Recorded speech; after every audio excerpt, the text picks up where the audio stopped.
Well, hello, everybody. Welcome to Thursday Night Live. It is good to have you with us as I just try. There we go.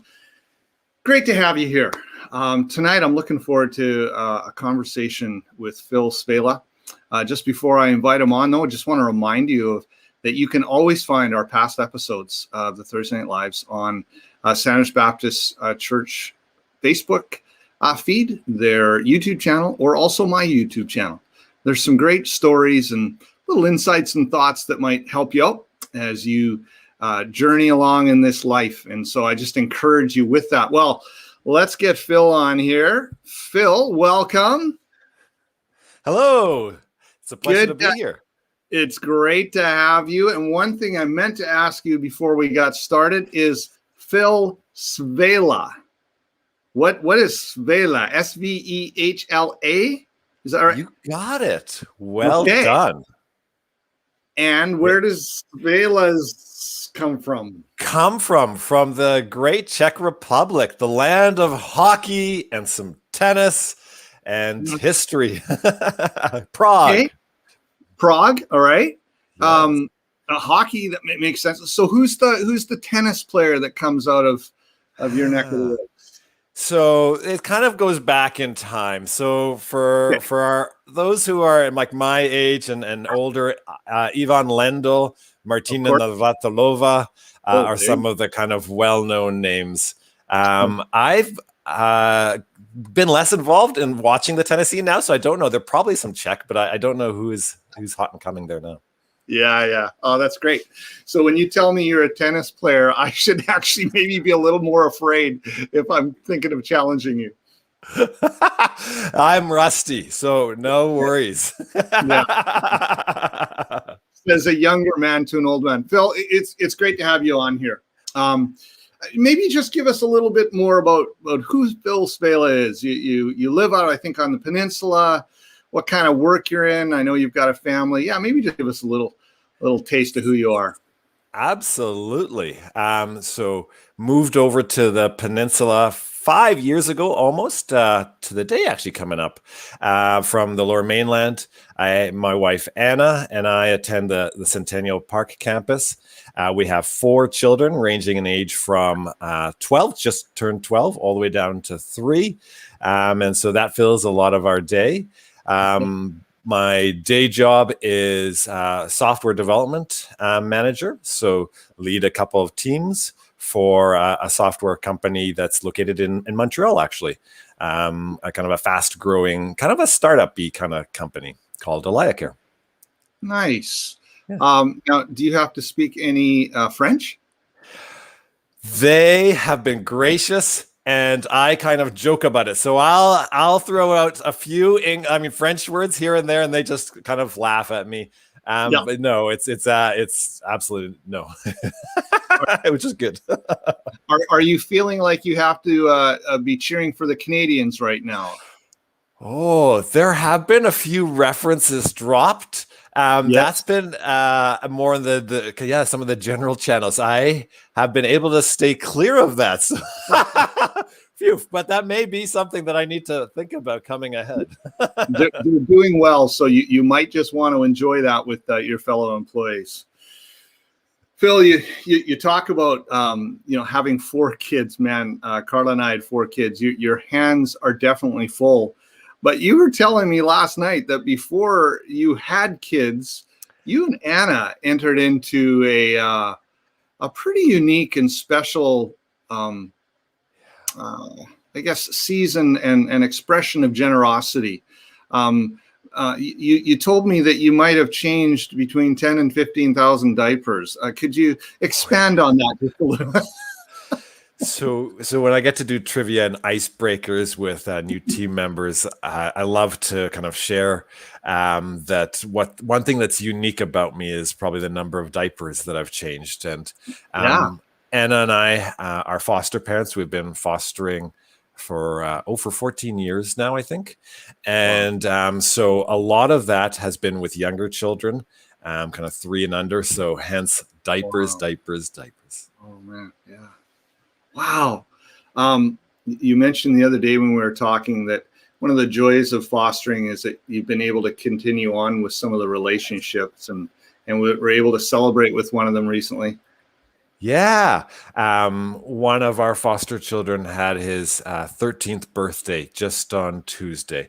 And he has a special place in our heart. He came to us at, was it 1 day old? He was Wow. really young. And we had his older sister already in our home for a year. So this was the first time we had a newborn in our home. And so we've kept in touch with him and his sister throughout these years. So 13, right? He's been with us from day one, and then he was with us for 2 years. And then we've just kept in touch over that time. Wow. That's really cool. Whenever I hear stories like this, Phil, my mind just goes right to where does this kind of generosity sort of come from? I wish I could say that it was like the top of the thing on our mind. I think that God works in mysterious ways, and my ways are definitely not his. And so Anna and I found out we were not able to conceive. And as a result of that, we looked at some options out there and decided, there's a really big need for fostering. And so that's the kind of the avenue that we pursued. And it lines up, like I had interests way before, even in my university years, of getting involved in orphanages and stuff. But it wasn't something that kind of was top of mind when I got married. Okay, now hold on. Well, there's so many places we could go. I mean, I need to make notes. But you're in university, I'm presuming, studying computer stuff. And yet this computer nerd has this, sorry, I called you a nerd. But he's got this softness, like this sensitivity side to him, this nurturing thing where you're thinking about orphanages while you're cracking code. That's pretty cool. Well, thanks for the compliment, Lindsay. I think it's just something that I don't know, had a soft spot for. Just part of who I guess I am. And fortunate that Anna has the same heart. And foster parents are some of the kind of heroes in my life. When I hear about what they do and what they take on, it's amazing. Yeah. Got a family close to where we live who foster kids, and I just look at them and I think the same thing. It's amazing to me, and well done.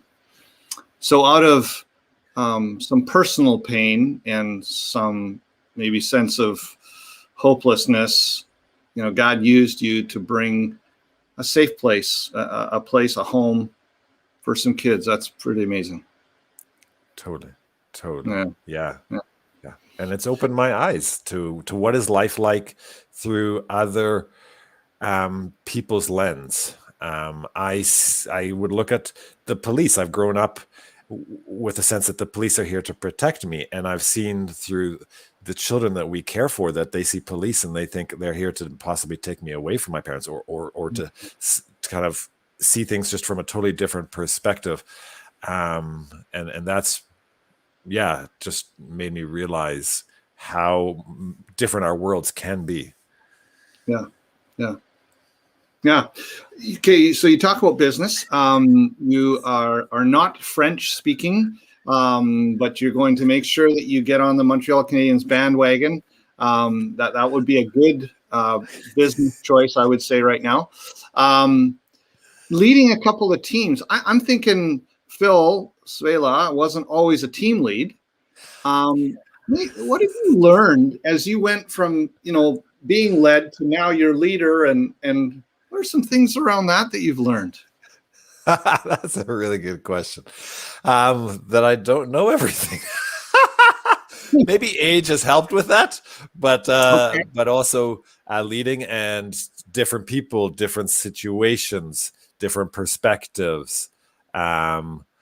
So I think learned to listen, and learned to to be able to work through conflict. I think some of that comes through even marriage and other relationships, but in a different sense, professionally, I think as well. To be able to build teams that are kind of cohesive and have a shared purpose and shared goal, and just to have fun along the way of doing it. Like working in a team can be so fulfilling when you're all working in the same direction. Are your projects, do they tend to be long term? Like, are they year type things, 6 months? Are they bite size? What kind of? Yeah, good question. They're generally smaller, kind of month long projects. Some of them are even smaller. It depends. One of the team works on kind of away on one product, chipping away on kind of smaller incremental improvements, and another is kind of building kind of bigger pieces of functionality. Yeah. So Phil, you are Phil the man. You are Phil the dad. You are Phil the husband. Phil the neighbor. You're Phil the team leader. One thing that I know that you want to find its way through all of your life is your faith, and that is a very significant a part of your life, I know.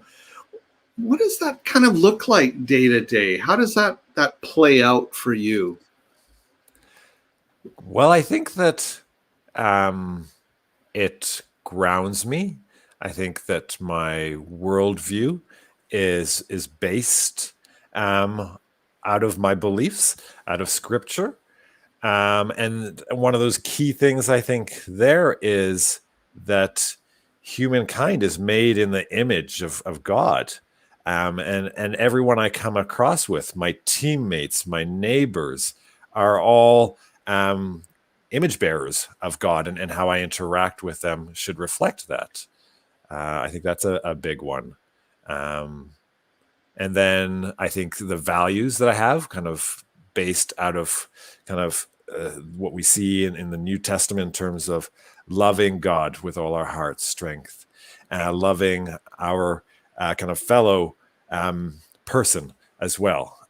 So the two great commands. So I think those are some of the big things that that impact and how I lead and how I live. Okay, so you use that phrase, and that is a phrase we talk about. We're all image bearers, but someone could come along and say, "Yeah, so what? I guess being a jerk, or I don't know." So what does that mean? Okay, they're an image bearer. So I think that for me, it's about trying to understand where the person comes from. And one of the values that I love about AlayaCare, where I'm working, is assume good intent. And so rather than go into something and go, okay, this person is trying to take something apart intentionally, to go in and with that assumption that we're on the same team. Overall, we have the same goal, and to understand what the person's perspective might be, what their concerns might be, what they would suggest, and to listen to that and to be able to share perspectives and then to be able to work through that. That is a great statement that your business has. Assume, give others the benefit of the doubt, right? Like, interesting. Wow, I think we could use that in our mainstream life. I think you probably could use that at home, hey? Yes, absolutely. That's a really good one. Yeah. So, rhythms in your life. You're not quite as young as you used to be. You strike me. We talked about this. You're a lifelong learner. You haven't settled, kind of thing.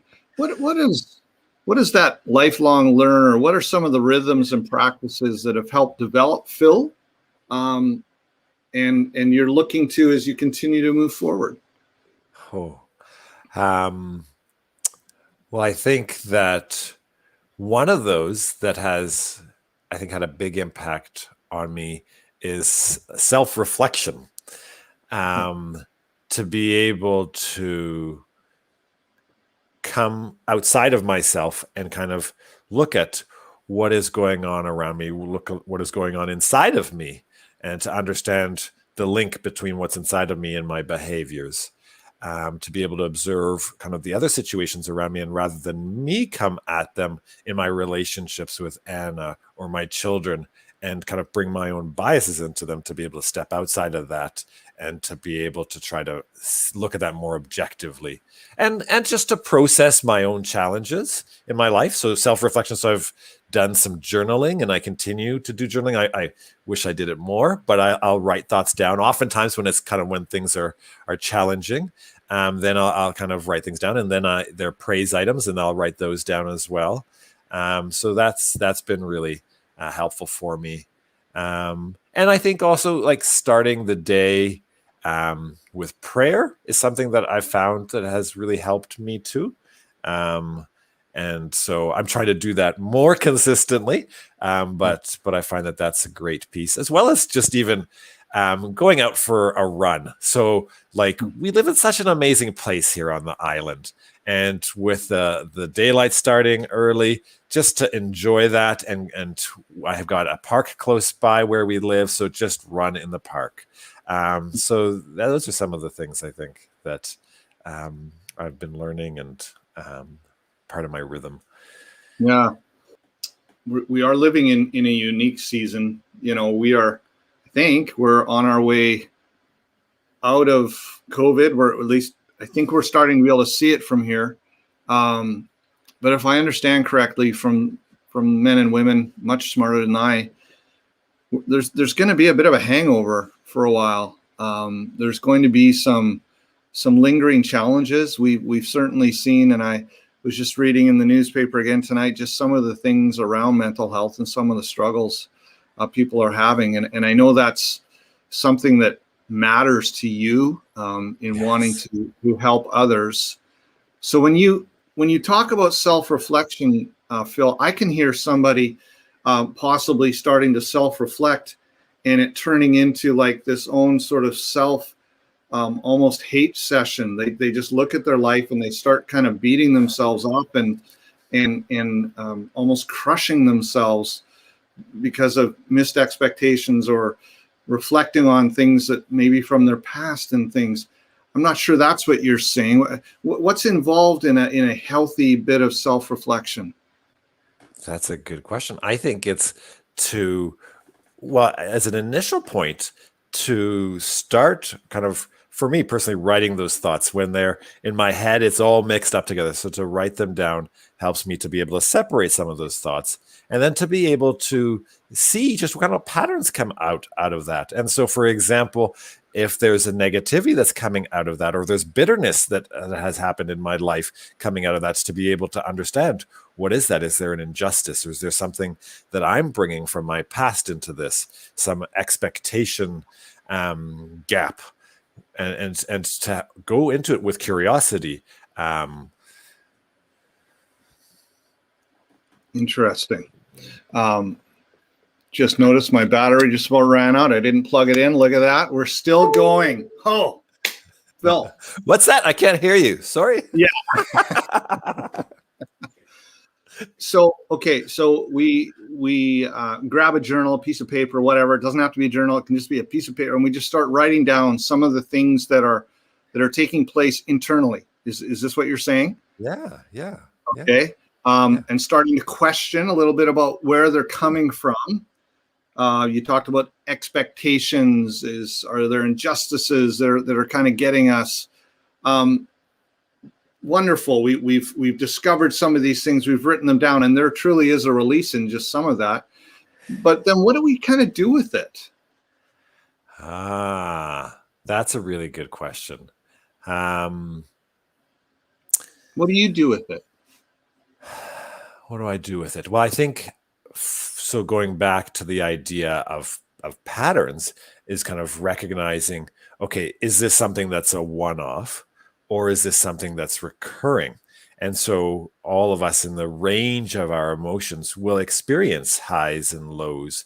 And so some of those, if we take lows, for example, are contextual. And so there's a loss that I've felt maybe, then I'm going to feel some of these. And that's part of our design that God created us, the full range of emotions. But if I look at that and I see that that's happening repeatedly, then that's something that I would express some curiosity about and kind of go, okay, what could be going on there, and share that with other people, or seek other mental health professionals, or a couple of the ideas, I guess. Yeah. I think the idea, whether it's someone professional or not, but someone who is safe to have a conversation with, who can walk with you. Yeah. So so you talked about God has, or I guess I mentioned that God plays a big role in your life, and you've talked a little bit about that.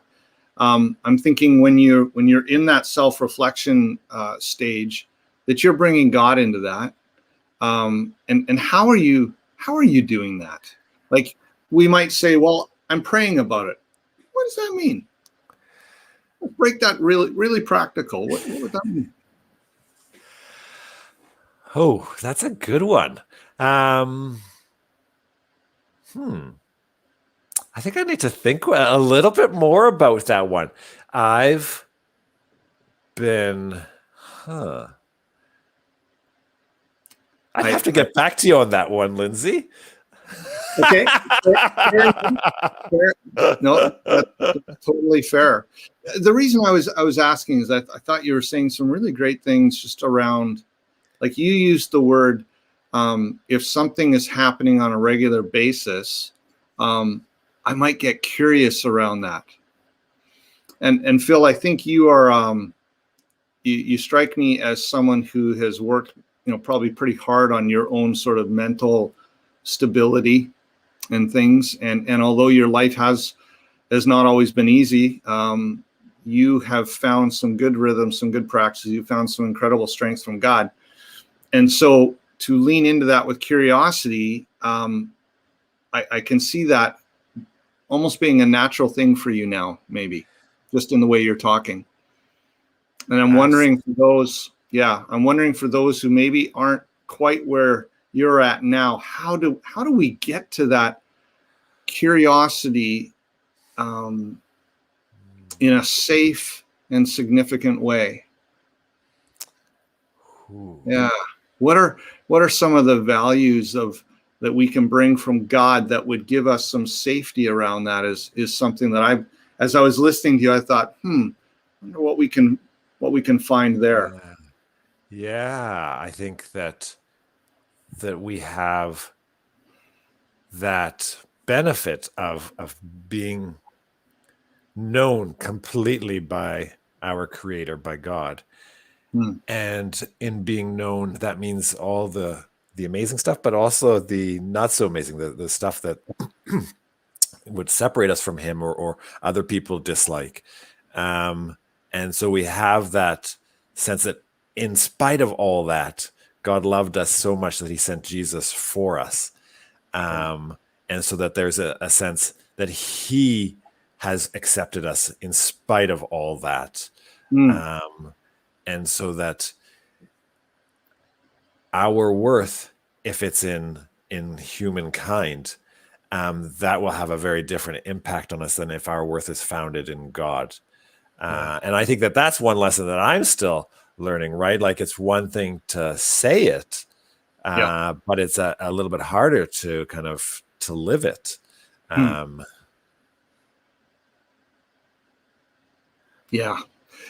have it break in and actually transform us.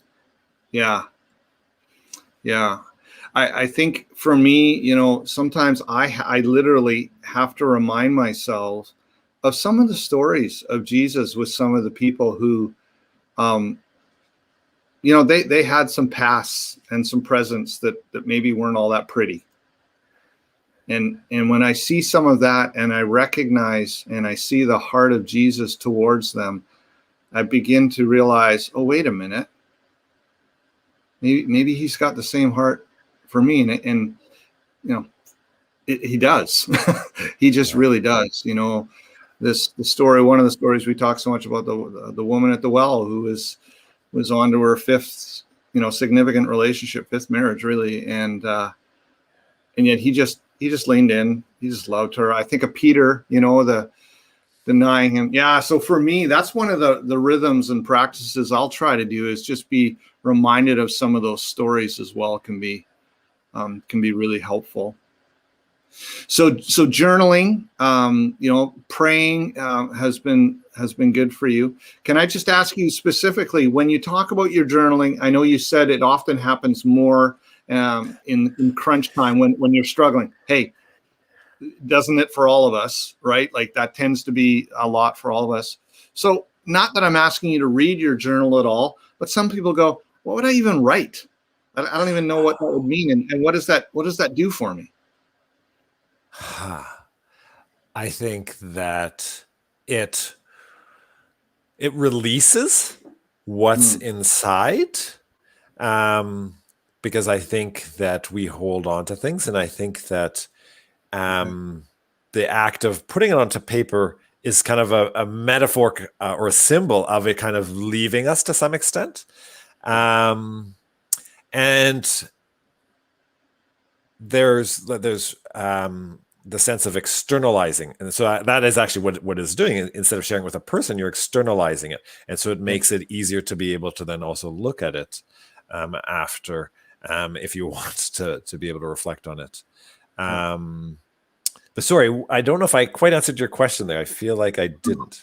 Well, you did. You're actually talking. I was asking maybe even just the idea of what you would write. What? Yes. I love what you said, though. So that just the very practice is a part of releasing it, and there's some healing and things just in getting it out. Yeah. Okay. Yeah. So what would be something that would have been recent? This is another thing, actually, for me personally. My memory is a bit of a sieve, and so I can write my thoughts, and that's a way to help me to reflect, because I forget what I did last week or how I felt. And so it's helpful for me to even gauge my growth, to go back. This is how I felt. I would say something that would be challenging. I would be like, okay, I was going to have a meeting at work that was kind of heavy on my heart, because I suspect that there could be some conflict because of the subject matter that we're going to be discussing. And there might be something small in the day that God has put in that was unexpected, and that just kind of went, I go, thanks God for the encouragement. Or it's simply just to be able to process, okay, this day, that meeting was challenging, and this is what I kind of took away from it, so that when I'm in a similar type of meeting next time, I might give myself an idea of what to try differently. Okay. So in what you're saying there is value to maybe actually having some little journal, so that you can actually go back and reflect and maybe, revisit some things. Yeah. You know what, Phil, sometimes just the very practical things can be helpful, because we just get a little stuck. Yeah. It's something really interesting, I think, too. I think that journaling is like sharing it with a piece of paper. It's not a person, but in a sense, it's kind of like it was a person, but it may feel a little bit safer for us than to be able to share that with a person. And so it's just one step that might help. Yeah, I'm like you. I have done journaling off and on, and here's what's been going on lately as I journal. And I don't journal every day. That's not my practice. But what I do is I actually just sort of view it almost as really a conversation that I'm having with God. So I'm actually, my sentences are horrible. No one else can read it. But it's broken. It's half thoughts and everything, but it's just me expressing some of the things that are going on in my own brain, questions that I have. Like I've noticed, like I've gone back and I've gone, oh, that's interesting. I wrote a question, or I wrote, here, God, here's something I'd like to learn about you in a greater way. Could you help me with that? And I'm just trying to learn how to almost converse through the sharing of these things. There's no right or wrong way, I guess, is what we're saying. It can just be helpful. Yeah, absolutely. So sometimes I kind of see where you were trying to take this, and maybe I didn't quite follow. Sorry. Good. Was that, yeah, sometimes I'm asked questions. Sometimes I come up with hypotheses. Sometimes I just vent, right? Absolutely. It can take various forms at various times. And sometimes it's well formed, sometimes it's less formed. I type it up, so at least it's legible back to me. Because if I printed it, I probably wouldn't be able to read it in 5 years from now. So, and I'm faster on the computer than I am handwritten. So that could be a generational thing right there. Well, we were talking, and I'm always just intrigued of how God leads people, and you've. As I said, you're this guy in university who's working on, I don't even know what computer language is, right? You're grinding away in this very scientific sort of thing, and yet you are feeling and you're sensing God leading you and developing you and giving you a heart for kids who, like, how has God led you? Yeah, if you were to say, hey, God led me, and I go, what does that mean? How would you explain that? That would be helpful for others to lean into. Yeah, I think it's been very organic for me. It's been God opening up certain doors, God closing other doors. And so when we look at the challenge that we had with conceiving, it wasn't our own original plan. And so there was a temporary door closed. And because our heart was still to invite children into our home to look for other things. And later I did a degree in counseling, actually. And that came about as just kind of a pivoting point in my career, kind of as I thought, hey, as I go to the next kind of 20 years in my career, where am I interested in going? What are my passions? And then last year, I fell out of a tree and I broke my neck. Absolutely praise God that I'm alive and that I'm not paralyzed. Yeah. And that was another kind of opportunity to go, okay, God, I think you're reminding me that some of the things that I'm striving for, such as my own kind of career growth, are not kind of what is in your economy, what's important to you. And so it's these kind of moments where God kind of has to shake me. And maybe for other people, it's not necessary. But for me, it seems like that's how he leads. And then there's a piece there where other people speaking into kind of my life. So as I've been thinking kind of about things, then other people will speak in and say, hey, Phil, have you thought about this? And so it kind of goes, oh, no. But it fits into kind of, I think, how God has been leading in other ways. So a combination of, I guess, circumstances and people.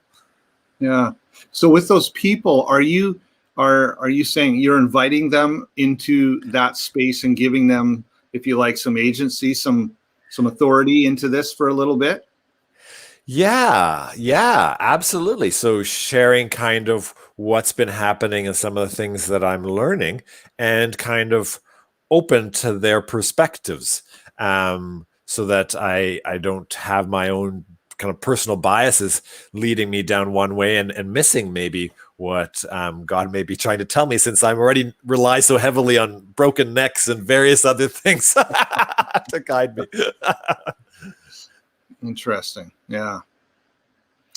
You brought us back and you reminded us of the story of the challenge for you and Anna to have children. And you made the comment almost What did you say?